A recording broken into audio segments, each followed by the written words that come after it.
Hello students, आज हम history का chapter 6 towns, traders and crafts person, कस्बे, व्यापारी एंड शिल्पकार के बारे में अध्ययन करेंगे। What would a traveler visiting a medieval town accept to find? एक ट्रेवल्स यानी जो यात्रा करने वाला होता है वो मेडिवल यानी जो पुराने टाउन यानी कस्बे में क्या ढूंढने की कोशिश कर रहा है। This would depend on what kinds of A town it was. यह मतलब निर्भर करता है कि वह टाउन किस प्रकार का है, जैसे टेम्पल वाला है या प्रशासनिक केंद्र है इसमें, या व्यापारिक कस्बा है, या बंदरगाह है वहाँ पे। तो मतलब इनकी नाम से इनकी पॉसिबिलिटी है वो बढ़ जाती है। इनफैक्ट वास्तव में many towns combined several functions. They were administrative centres, temple towns as well as centre of commercial activities and crafts production.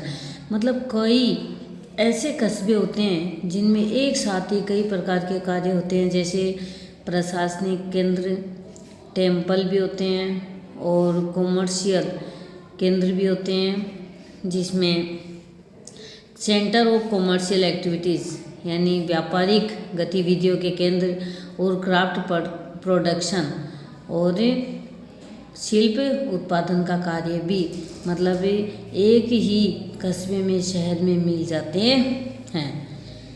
Next ये देखो, इसमें इंडिया के मैप में बताए गए हैं कि सूरत, हम्पी एंड जो मछलीपट्टनम है ये ऐसे पोर्ट है जहाँ से अपने भारत का व्यापार होता है।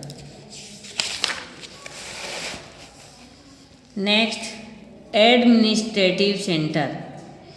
अब हम अध्ययन करेंगे प्रशासनिक केंद्र के बारे में।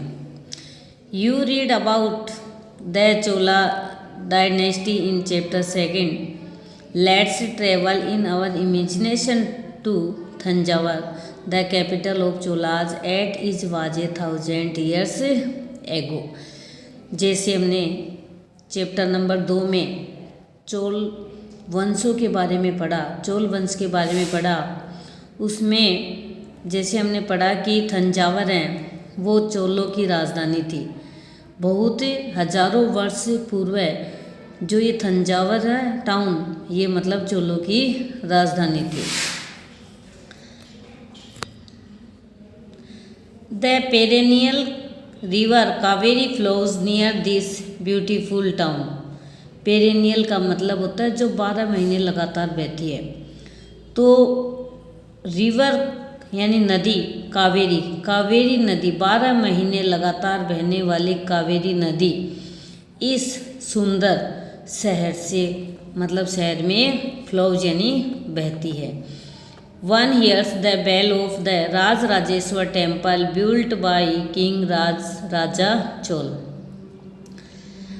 अब इसमें मतलब जो ये राजराजेश्वर मंदिर है जिसका निर्माण राजा राज चोल ने करवाया था, इसमें मतलब घंटियाँ भी बजती हो।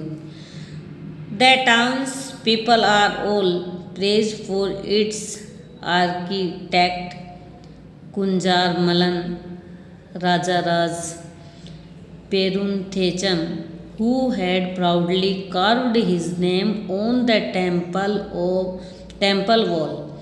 Inside is a massive ceiling. अब ये जो राजराजेश्वर मंदिर है इसकी प्रशंसा बहुत अधिक लोग करते हैं। क्योंकि इनकी दीवारों पर जो राजा राज हैं उन्होंने अपना नाम उन दीवारों पर खुदवा रखा है, और इसके अंदर एक बहुत बड़ा शिवलिंग है। बिसाइड द टेम्पल्स, अब मंदिर के अलावा there are places with mandapas और पेविलियंस। अब उसमें थंजावर में टेम्पल तो है ही, इसके अलावा राजाओं के महल, और साथ में मंडपाज यानी जो एरिया होता है, क्षेत्र होता है, उसे मंडपाज कहते हैं। और पेविलियंस होते हैं जो राजा महाराजाओं के महल हैं, उनके जो आने जाने के रास्ते होते हैं ना, उन्हें पेविलियंस कहते हैं। Kings hold court in these mandapas. अब जो मंडपाज का मतलब होता है एरिया जहाँ पर राजा अपना कोर्ट लगाता है। Issuing orders to their subordinates, और इसमें जो राजा होते हैं वो मतलब अपने आदेश इशू करते हैं। There are also barracks for use army, और वहाँ पे बैरक्स होते थे जो आर्मी के लिए उपयोग लिए जाते थे। बैरक्स का मतलब होता है बहुत सारे लोग जो उस महल की या उस जो एम्पायर होते हैं, मतलब जो साम्राज्य होते हैं, उनकी सुरक्षा करते थे। The town is bustling with markets selling grains, spices, cloth and jewelry. अब थंजावर जो टाउन है उसमें मार्केट लगता था जहाँ पे ग्रेन्स, अनाज, मसाले, कपड़े और आभूषण इनको सेल किया जाता था। Water supply for the town comes from wells and tanks, और पूरे टाउन में कुओं और टैंकों का पानी पहुंचाया जाता था। The Saliya weavers of Thanjavur and the near by towns of Uraiyur are busy producing cloth for flag to be used in the temple festivals.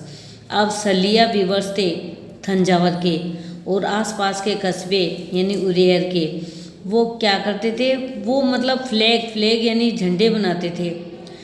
Producing cloth for flag, वो कपड़ों का निर्माण करते थे, किसके लिए, फ्लैग के लिए।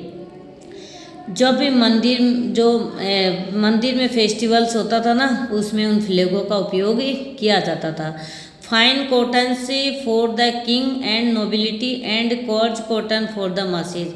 अब अच्छी किस्म के कॉटन का उपयोग तो राजाओं के लिए होता था, उनके व्यक्तित्व के लिए होता था, और जो नॉर्मल कॉटन होता था उनका उपयोग जनता के लिए होता था। Some distance away at Swamimalai the sthapatis और sculptor are making exquisite bronze idols and tall ornamental bells metal lamps. अब जो स्थापतिज होते थे, स्कल्पचर यानी शिल्पकार होते थे, जो ब्रोंज यानी कांसे की आइडल्स यानी मूर्तियाँ बनाते थे, और जो मंदिरों में इनमें काम आने वाली जो बेल्स घंटियाँ होती थी उनका निर्माण करते थे।